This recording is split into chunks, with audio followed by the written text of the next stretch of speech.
Hello! Today we'll learn how to import data using REST API. First thing to mention is that this tutorial is more advanced tutorial, so unless you are a developer using this technology every day, I'll suggest you watch other tutorials we have, especially about building processes, before watching this one. Now, I will show you today an application in NAVIGATOR365 called Tasks. The Tasks application is a basic application to handle tasks between our team. We can create new tasks, for example this, obtain some requirements, and we can create it, and we can put some person responsible for this task, so they will have something to be done and then signed in a workflow. Then it's been finished. Now, in a workflow, for example, you can see the process, and in here we are at this stage that we are submitted it, that it's been approved, and we begin the work on the task. And now, once it's done, we have to set it's completed, and it goes to acceptance. Now, what we have added here, however, is some integration with Microsoft ToDo list, which is basically similar. It's a similar application because it also handles tasks. Now, if we use NAVIGATOR365, sometimes we want to integrate with our systems, and this is why we use this REST API technology. And how to do it? If I go back now into processes of tasks, and I go into the same process of task workflow, you can see that this is how you design it, and it goes to first question: do we want to migrate to do Microsoft or not? If yes, then we go into another step in the process, which is called start different process. And this different process here is looking like this one. What it does, it gets the user's list of tasks from to do, and then creates some new. Now, what is important, that on the first task, on the first step of this workflow, we use this call REST API action. You can see it here, activity type call REST API. Now, what is this call REST API technology? It's basically to call a REST API in NAVIGATOR365 means we send a request to a different server, in this case to Microsoft, that provides access to this Microsoft API. And it also, this request contains some information about the operation we want to perform. In this case, we want to retrieve some data, and we also send some parameters and data required by this service. Now, how do we know what this service needs, what is required? Now, basically, when you work with API, you need to have access to this provider's API server. So, for example, this is the ToDo application, you probably all know it, and to be able to access this application from NAVIGATOR365, we use another Microsoft service, which is called Microsoft Graph Dev Center. And in here, we can run queries with different options in here. For example, if I run this query me, it gives me information: who am I, what's my email address in Microsoft, and my ID.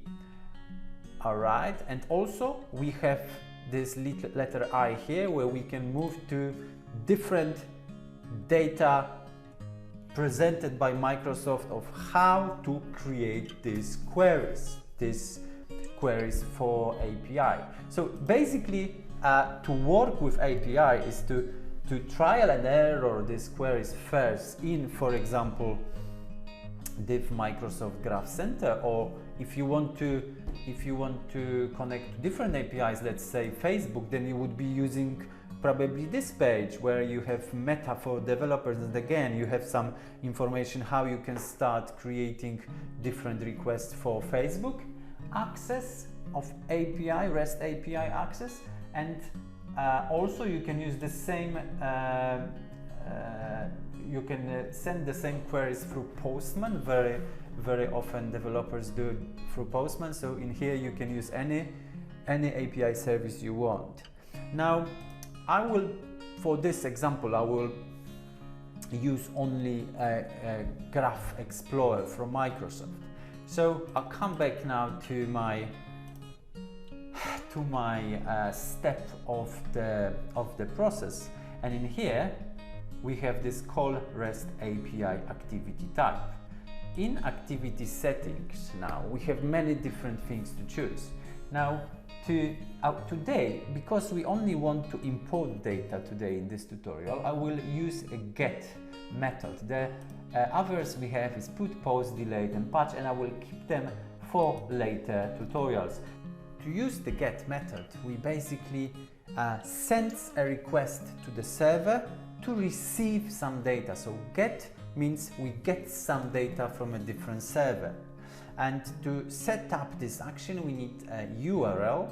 We prepare it from, for example, this Graph Explorer. And then once we receive this data, we have to save it somewhere in a variable. So the first thing we need to set up is a variable. And in this workflow, I already have variables set up. I have a default list variable and I have a task variable. Now, how to create a variable like this, you already know, but maybe it's worth showing. It's very simple, and in here we want a JSON type of a variable, and in here what we enter in here is an outcome of our query. So if I use the query before, which was this one, if I run this query, then the graph sends me this information, and the only thing I need to do is to copy this and to enter into this value section, right, and I press save. So I have created another variable which is exactly the same as a default list. However, I wanted to show you how to do it. So in a diagram, again I come back to this step on the workflow. We have used this query, and this query must be saved in the variables. All right.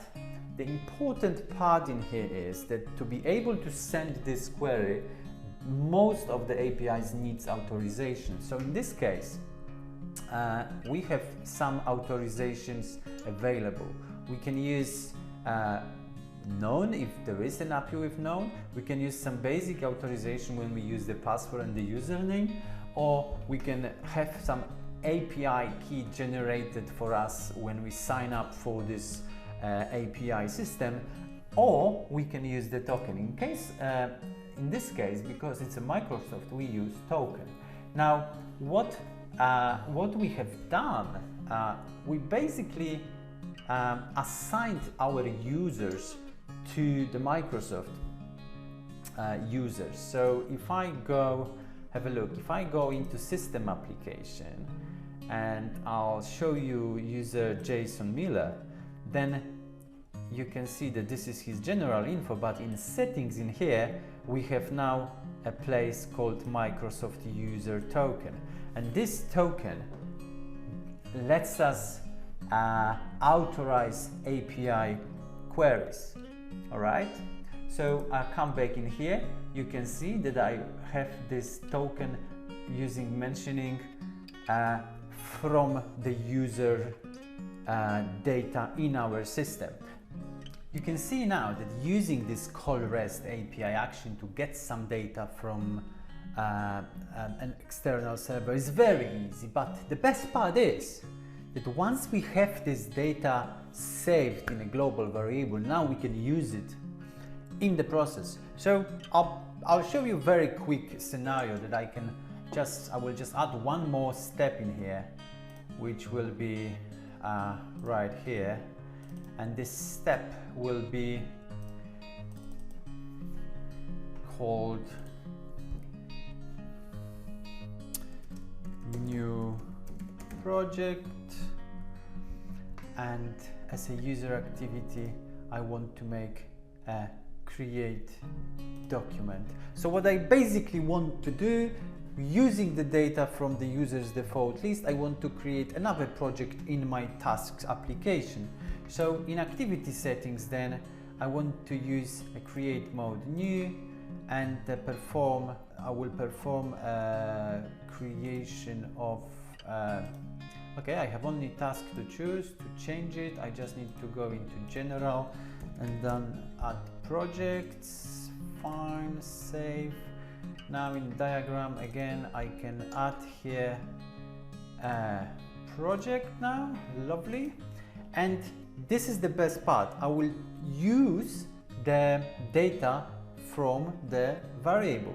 So I will do add field and I will put the name object of the project, and I want this name to be looking like this, ToDo. And here you can see we have this default list variable, and from this default list variable I can use any data available, and the data I have available is this one. So from this response I get all this data. So let's say that I want to use this data as a name.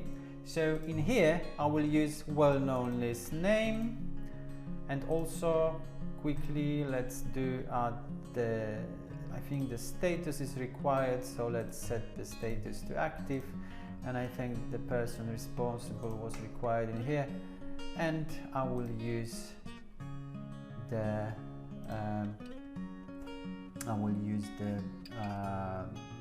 person responsible from this task.